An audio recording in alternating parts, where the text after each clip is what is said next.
it's not going to matter because we're never going to go along with them, and we're just going to keep winning elections, right, Mike?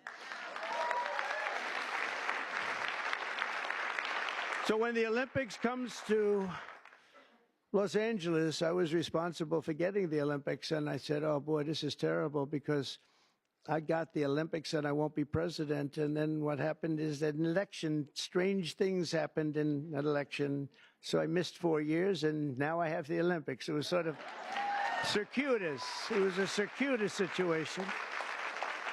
And we also have the World Cup coming, which is going to be fantastic. And we have, as you know, very importantly, 250 years coming. That's a big one next year, so that's a very big one. But in Los Angeles in 2028, my administration will not stand by and watch men beat and batter female athletes, and we're just not going to let it happen, and it's going to end, and it's ending right now, and nobody's going to be able to do a damn thing about it because when I speak, we speak with authority. And for the same reason, just to make sure, I'm also directing our Secretary of Homeland Security, Kristi Noem, who's also doing she's out there with you, Greg, a fantastic job. She's unbelievable. I was watching her riding yesterday on a horse. She was as good as anybody. She's very good. To deny any and all visa applications made by men attempting to fraudulently enter the United States while identifying themselves as women athletes to try and get into the games, maybe where they are unable to get into the games. We're honored to be joined today by many incredible advocates for women's sports, including the brave swimmer at the forefront of this battle. And Riley Gaines is a person that I've been watching. Yeah.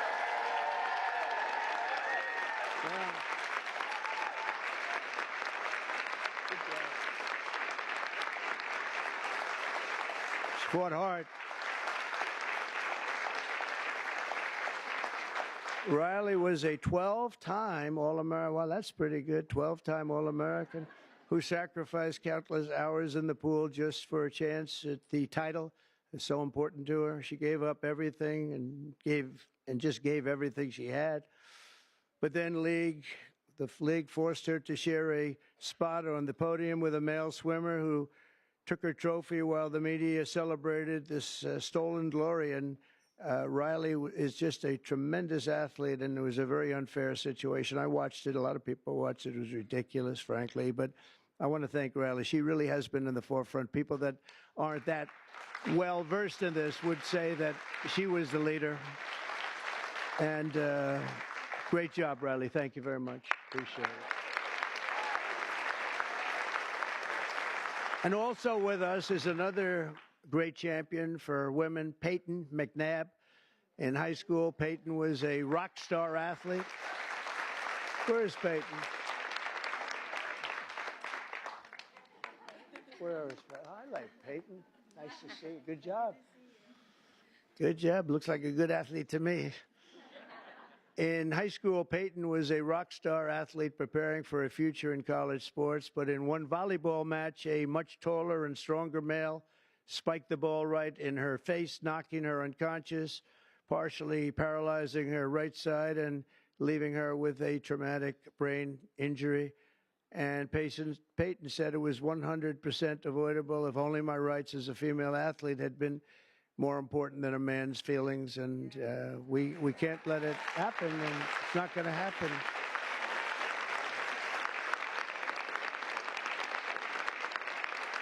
Not going to happen anymore, Peyton.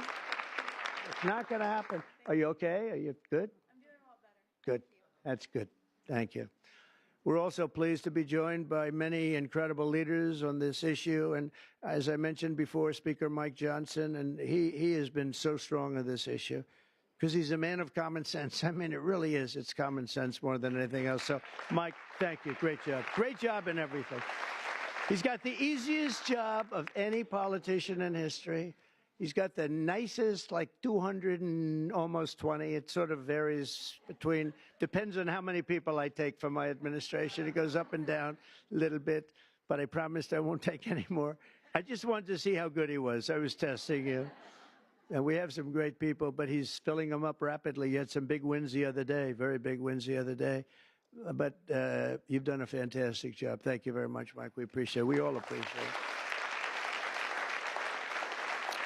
And also the dozens of members of the House and Senate and governors that attorney generals, so many people, and the people outside that can't even get in. This room is packed. And, I offered to build a ballroom. I'm very good at building ballrooms. I build beautiful ballrooms. And I actually offered to build a ballroom for the White House. I was going to build it right there. This was going to be the reception room. And then I was going to build a beautiful, beautiful ballroom like I have at Mar-a-Lago, as beautiful as it can be. It was going to cost about $100 million. I offered to do it, and I never heard back. I offered to do it to the Biden administration, very active administration, and they didn't hear back. And I said again and again, 3-4 times, I said to top people, and they just didn't know what to do. They sort of said, this is good, but they had no idea. So I'm going to try and make the offer to myself, because we could use a bigger room, right, Marshall? We could use a bigger room. President, would you like to build? Yeah, I would. We could use at the White House. It would actually be a beautiful addition. It's going to cost nothing. I'll spend the whole thing myself. We'll do a big, beautiful room, but we could use it at the White House. You know what they do when they have a big ceremony? They put up a tent. And somehow I think we've outgrown the tent stuff, right? Don't you think? So we'll see if they can, we'll see if Trump will approve it. But the actions we're taking today are the latest in a sweeping effort to reclaim our culture and our laws from the radical left crusade against biological reality. On day one, I made it official, and I'm making it official policy of the United States government that there is, two genders. We have two genders. What might they be? Man and woman, right? Male and female. Male and female. Can't think of too many others, but it's pretty amazing. I rescinded federal funds to, and this is so important, to any program that promotes transgender ideology using taxpayer dollars. We're not going to do it. We're not going to do it. And last week, I effectively banned the chemical castration and surgical mutilation of minor children.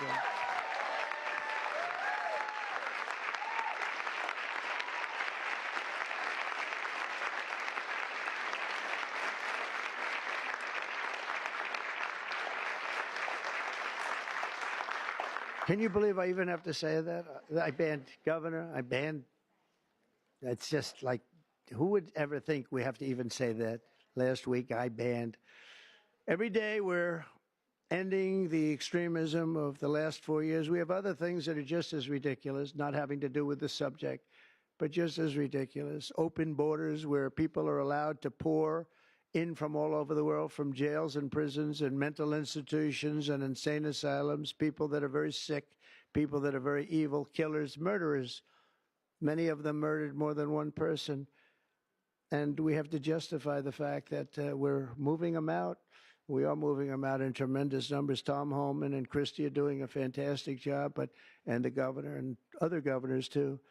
But that we have to even fight for this stuff is just incredible. And the media doesn't want to talk about it because it's nothing they can talk about. It's just they just don't want to really talk very much about it. Serious problem, but we're doing a great job, and the people understand, and that's why we won in a landslide. They made it easy, and at some point, we have to hope they do come around because we can never let this happen again. What's happened to our country, we can never let this happen again. So we are restoring sanity and common sense very simply to our government. We're defending the rights and safety and pride of the American people, including our great, great, great female athletes. What athletes you are, too, I tell you.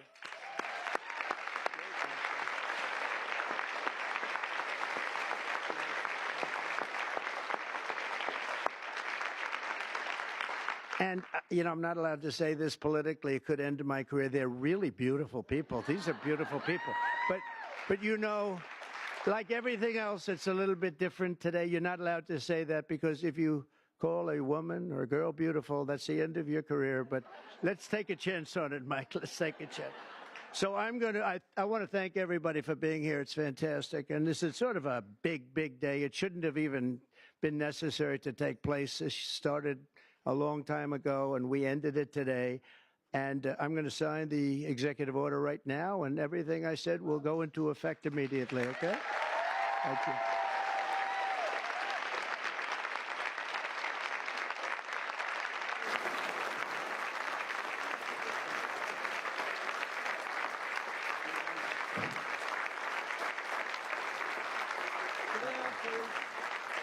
Sit down, please. Down in front. Thank you. Thank you so much. Everybody, thank you. You know, if you'd like to gather around me, I think I'm going to be okay.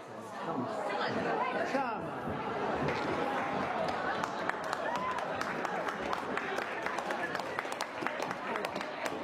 Secret Service is worried about them.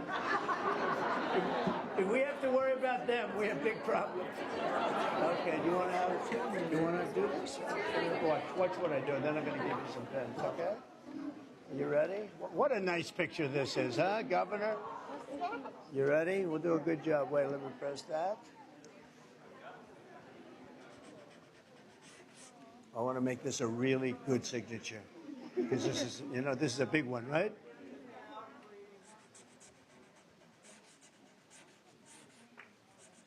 Oh, I think we have a 10. We have a 10. God bless you, Mr. President.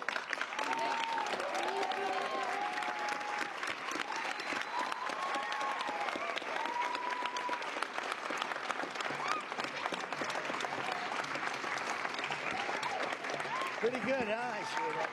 Okay? Good. Now you're going to go out and win those events, right? Nice to see you all. Great going, everybody. Nice to see you.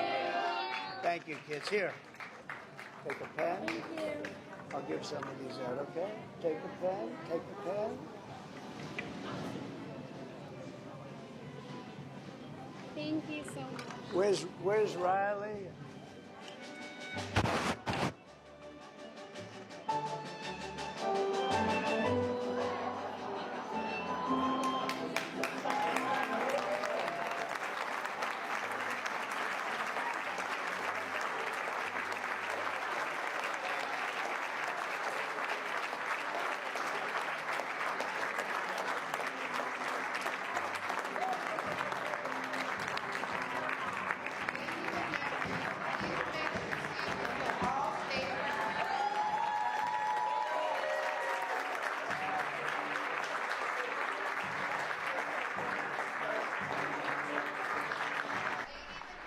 And President Trump here with other lawmakers signing new executive orders. We'll show this again in our program schedule later this evening if you missed any of the signing. We're going to leave it to take you live to the House for votes. Members will be voting on whether to begin work on a bill to classify fentanyl and similar substances as Schedule 1 drugs that have the strongest controls and penalties. Also this week, a measure to block bans of oil and natural gas fracking. And Speaker Mike Johnson will be meeting with Israeli Prime Minister Benjamin Netanyahu.